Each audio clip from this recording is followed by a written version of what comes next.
oh God, they're back. The intention, according to Harry, is to be here for at least the next decade. This is the reverse freedom flight, but all is not as it seems. The beginning of an conscious uncoupling. Meghan Markle, who claims to put being a mum first, which we always knew was total poppycock, is actually not even going to be in the UK. Harry and Meghan have landed in Britain, and their marriage may have just landed in its biggest crisis yet. Forget the polished smiles, the luxury jet, and the carefully rehearsed story about one happy family beginning a new chapter. Behind that glamorous arrival is a brutal plan that could rip their lives apart. The Daily Mail now confirming a long-term separation, physically at least, between Prince Harry and Meghan Markle. Before we get into today's story, I wanted to let you know that I've finally launched my Patreon. Many of you have been asking for more royal family content, so that's exactly what I'll be posting there. Exclusive investigations, bonus videos, breaking royal news, and members-only discussions that won't be available on YouTube. If you're interested, you'll find the link in the description. Now, let's get into today's story. Harry appears ready to plant himself in the United Kingdom. Archie and Lily could begin school there. Meghan is already expected to start disappearing back to California. They stepped off the same aircraft together, but are they now secretly preparing to live as a married couple in name only? Here is the private jet, Planet 9. Apparently, this is one of those used by the likes of Kendall and Kris Jenner, so God knows how those two were able to afford it. This was supposed to be their victorious comeback. Instead, it looks like a spectacular confession that the Sussexes' American dream has collapsed. 6 years ago, Harry and Meghan stormed out of royal life and sold their departure as a daring escape toward freedom, privacy, and limitless opportunity. America was meant to hand them wealth, power, celebrity allies, and complete control. Now Harry is reportedly crawling back toward the country he once abandoned, and the famous freedom flight has earned a humiliating new name, the Failure Flight. It is Harry's dream, and simply Meghan will come and go. But any suggestion, which Meghan has briefed to the media in recent days, that this is going to be temporary for Prince Harry and that actually they could end up in Australia or Canada, total baloney. And that nickname cuts straight through years of Sussex spin. Montecito was not meant to be merely a home. It was supposed to become the glittering headquarters of a global empire. Streaming contracts, podcasts, luxury launches, awards, and celebrity friendships were paraded as proof that Harry and Meghan had eclipsed the palace. They wanted the monarchy to watch them win from thousands of miles away, but the empire never exploded. The excitement faded. The intention, according to Harry, is to be here for at least the next decade. The friend says the way he sees it is that he will be here for the next 12 to 15 years minimum. He sees himself as a full-time father, and he will be here for them, spending every Saturday watching Archie play rugby. That is his agenda. And now, the prince who claimed he had escaped appears desperate to rebuild his life in the very country he rejected. This is not a harmless visit, and the clues are piling up fast. The dogs allegedly traveled with them. A private residence has reportedly been secured. Staff are said to have been discussed. Meghan and Harry were there several days ago interviewing staff, although I find it hilarious because who the heck wants to work for them? They have lost anywhere between 18 and 25 professional staff, not including the round robin of staffers inside the home, including gardeners, housekeepers, maids, chefs, because you know she doesn't cook, and nannies. Wow. I mean, they've got nobody left. And doesn't that just speak volumes of the two of them and then perhaps that their personalities may just be the biggest problem here? Most explosively, Archie and Lily are expected to enter school in the United Kingdom. Nobody builds that machinery for a few appearances and a sentimental weekend. These are the moves of a family putting down roots. Harry's decision looks increasingly final. Meghan's commitment looks anything but. The school decision detonates the entire story. If Archie and Lily remain in British education, this is no summer experiment and no temporary retreat. It could dictate the next 15 years of their lives. Meghan will need to spend quite a bit of time in the US, says a friend. She can't just dial in, she will need to be there. Now, again, Tash, that is just a lie. It is a total lie. I mean, firstly, you're completely correct. This business is failing anyway. Secondly, what does she need to be there for? There are no bricks and mortar stores. This is an online digital brand. Everything could be done remotely. She could travel back for launches. She could do photo shoots over here. She could appear in TV shows and travel specifically for a number of weeks in order to film them. So this is another lie. But why this lie is interesting to me, Tash, is it is a friend of the couple trying to justify why Meghan and Harry are going to be physically separated. So they're blaming it on work, but actually what they're doing is trying to make the public and a gullible MSM swallow this narrative that actually everything's fine. School terms, friendships, activities, and daily routines would lock Harry into Britain. Meghan would then face a merciless choice: surrender the California life she fought to create, or become the mother repeatedly vanishing across the Atlantic while Harry builds the family's real home without her. Reports suggest she is already working out exactly that kind of schedule. Meghan may spend selected weeks in Britain, return to California when her business requires her, and reunite with the family during holidays or important moments. Of course, she is not putting the children first. She is putting her career first. He is putting his life first, and they are all trying to hide behind the children. It's quite gross. It can be presented as flexible and modern. It can be wrapped in glamorous language about a global household. But the practical reality is much harder to disguise. Harry and the little ones would live primarily in Britain, while Meghan continued maintaining a separate professional base more than 5,000 miles away. Their team can call it an international family until the phrase loses all meaning. It sounds glamorous. It sounds modern. Most importantly, it hides every terrifying word they do not want spoken aloud. There isn't going to be any separation announcement, is there? They're doing this to avoid that.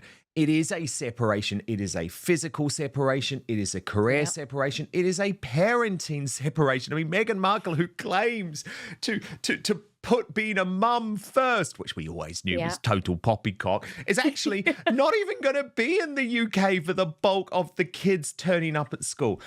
But a marriage split between two continents does not become healthy because a publicist decorates it with a shiny label: separate homes, separate careers, separate routines, carefully negotiated reunions. That is not a love story. It is a marriage being managed through flight schedules while the world watches the cracks widen.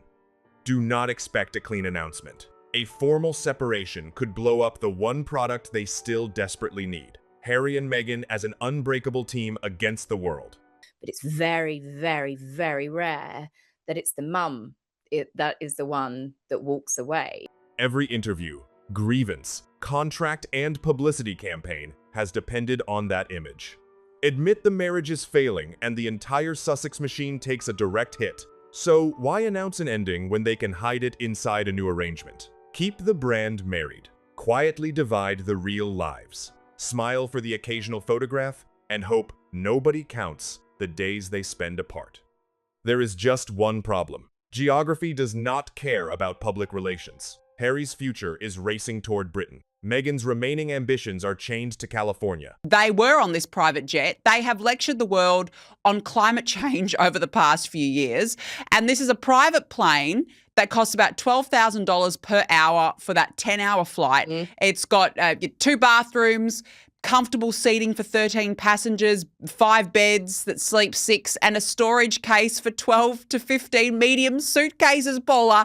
And yet they have told us for years, climate change, the climate emergency. They are the eco-zealots when it suits them. The young one's school calendar would keep him rooted in one country, while her projects drag her back to another. Every solo flight will become evidence. Every missed family moment will fuel suspicion.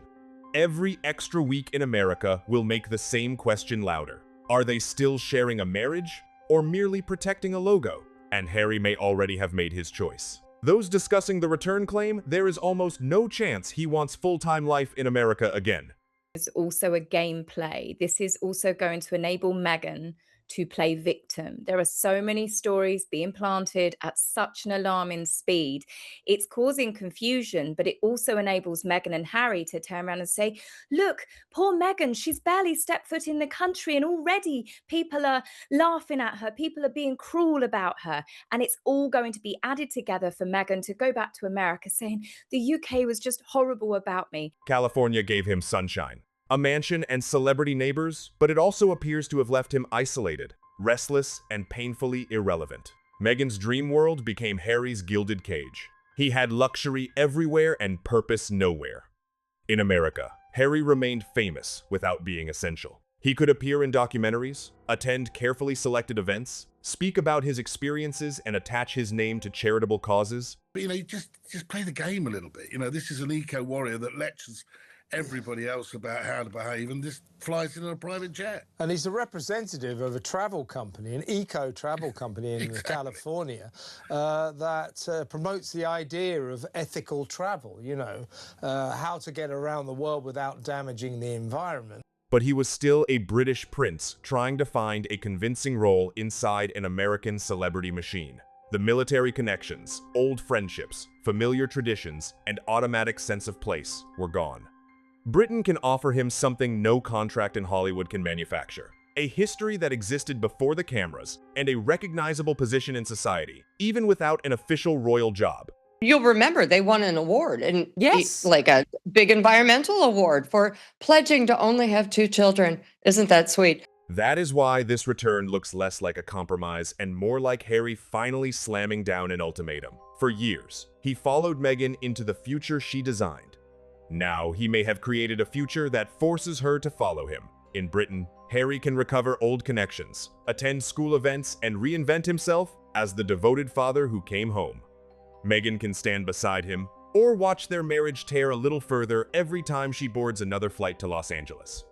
No spoken ultimatum is necessary. We know that her billionaire friend, Victoria Jackson, has loaned her their plane in the past to fly back and forth from Europe. And God forbid these two should fly commercial. Oh, gosh, no. Though I'm pretty sure that they flew commercial when they came to Australia a couple of months ago. Enrolling Archie and Lily delivers the message on Harry's behalf. Once their education and friendships are established, moving them again would mean another major disruption. The school gates would anchor Harry to Britain and transfer the difficult choice to Meghan. She can remain in the country she once rejected, or she can preserve her California ambitions, while the growing physical distance inside her marriage becomes impossible for the public to ignore. For Meghan, both choices are brutal. Britain offers none of Montecito's protective bubble and none of the control she once enjoyed behind guarded gates. Every expression will be frozen into a headline. 9-hour, 55-minute flight. The dogs believed to be on board. The children believed to be on board. By the way, the estimates for this charter flight, roughly 90 to 140,000 pounds. That's before you get to the environmental impact. Wonder what Travelist would have to say about that. Every mistake will be replayed. The public remembers the interviews, the accusations, and the attacks on royal life. The palace is not rolling out a red carpet. William and Catherine are not moving aside. There is no guaranteed balcony, no heroic restoration, and no second chance at the half-in, half-out fantasy that was rejected years ago. Meghan would be returning to a country where her title remains, but her position has largely vanished.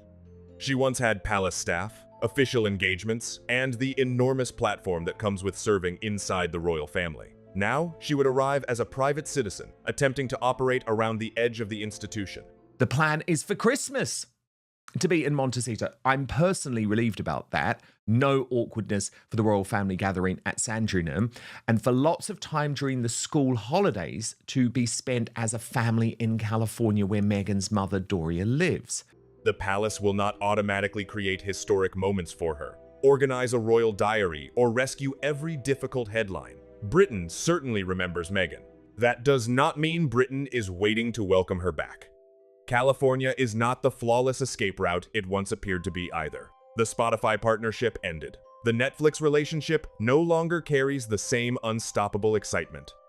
Celebrity friendships have repeatedly been questioned, and one grand project after another has struggled to match the early hype. Their American reputation has taken hit after hit. They're back in the land that they called racist, of course, back to a place Harry said that he could never see a world in which he could return to, and a place where they tarnished the institution. I mean, the irony of it, Paula. Well, first of all, Danica, I'd like to call it the failure flight because that's exactly what it was. Meghan may still view California as the place where she can launch another business or reinvent herself again, but Harry seems to view it as the place where his own life became smaller. The humiliation deepens because Montecito may not even miss them. Reports have portrayed neighbors as exhausted by the attention, security, activity, and fortress-like lifestyle surrounding the couple. Hollywood friendships survive on influence, momentum, and usefulness. Harry and Meghan arrived carrying the electricity of a royal rebellion. Now, the current is dying. Britain is not watching two conquering global stars return in triumph. It is watching a battered brand limp home after its promised empire shrank beneath the weight of its own hype. All of a sudden, Harry is not briefing that he puts Meghan first. I mean, remember everything about leaving the United Kingdom. When Archie was alive, by the way, Archie had been born, was about Meghan and protecting Meghan. There's none of that now. There's none of that. He doesn't give a damn because he has woken up. This is all about the children. They admit that. This is 100% about the children. Nothing, Tash, do you note that? Nothing about him wanting to protect his wife, which actually is the role of a husband. Now, we all understand why he doesn't want to do that, but you get where I'm going with this. No clever slogan can repair that collision. Harry craves Britain's familiarity, identity, and structure. Meghan still needs America's money, attention, and possibility.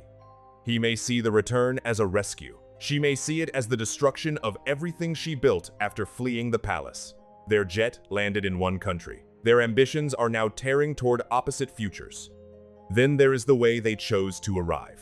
The family reportedly crossed the Atlantic on a lavish private aircraft after a journey lasting close to 10 hours.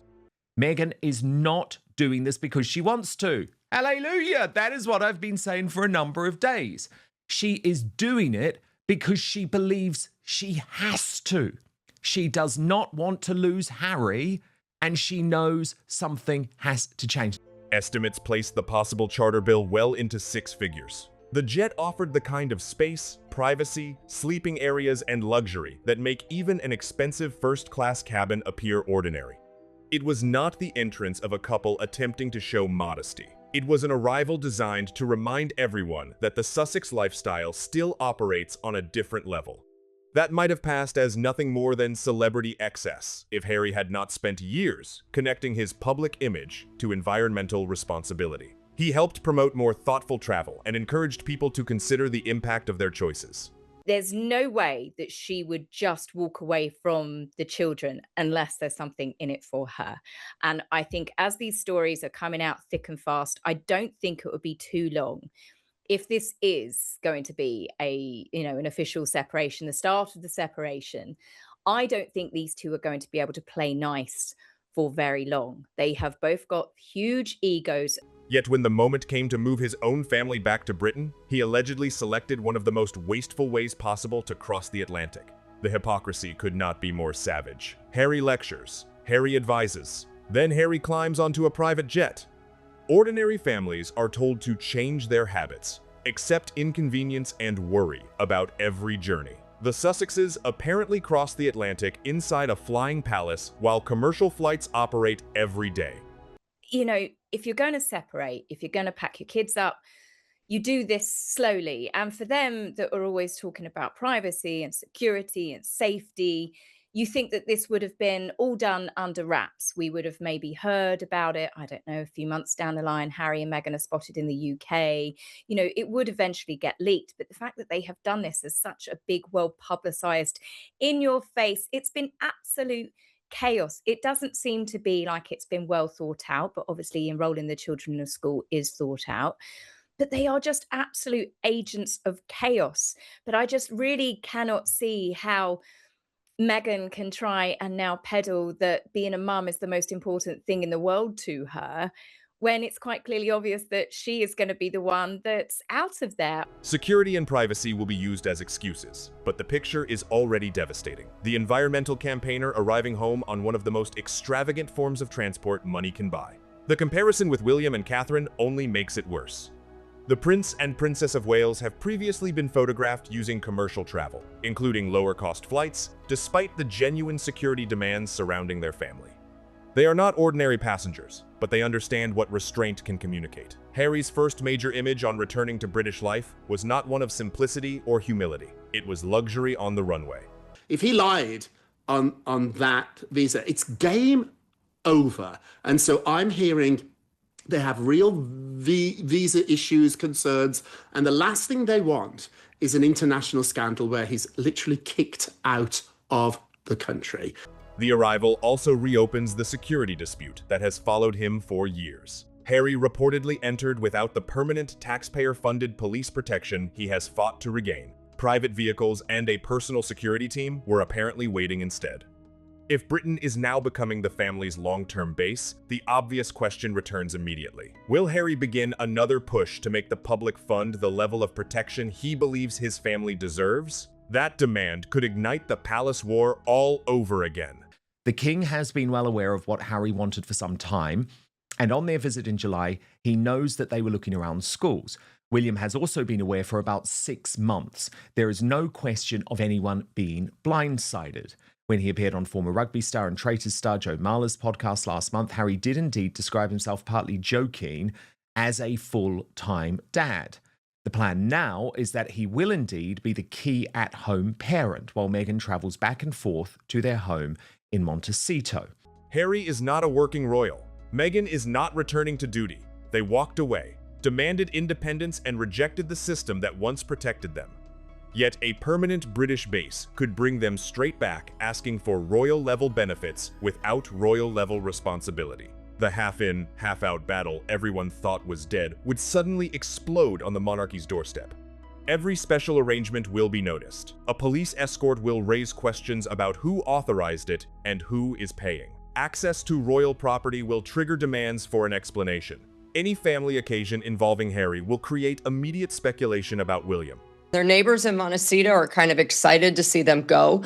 They brought a lot of unwanted attention to the area, but they also didn't give anything back to the community. They weren't involved. They were not good neighbors, it is the term that is being used. Now, in LA, it's like, see you later. Any carefully selected Meghan appearance will pull the palace back into the familiar cycle of private briefings, public denials, and competing claims. Their return does not remove the royal drama.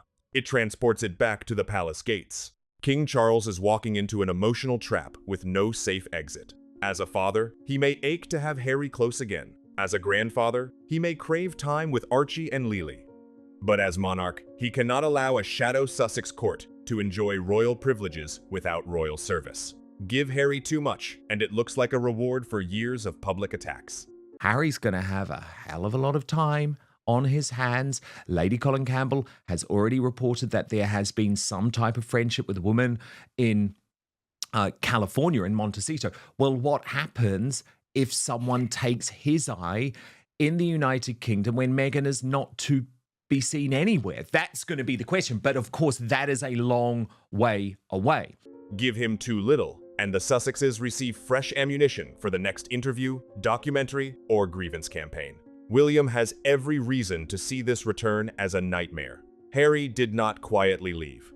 He exposed private family tensions, attacked the institution William will inherit, and repeatedly dragged Catherine into a global media inferno.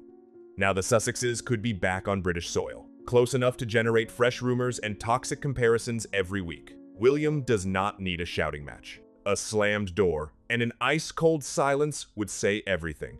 I find it all really hypocritical, them arriving on a private jet, costing God knows how much, how much, 9,000 an hour or something. What is, I don't know. This is a guy who's an eco-warrior telling everyone else, not to fly.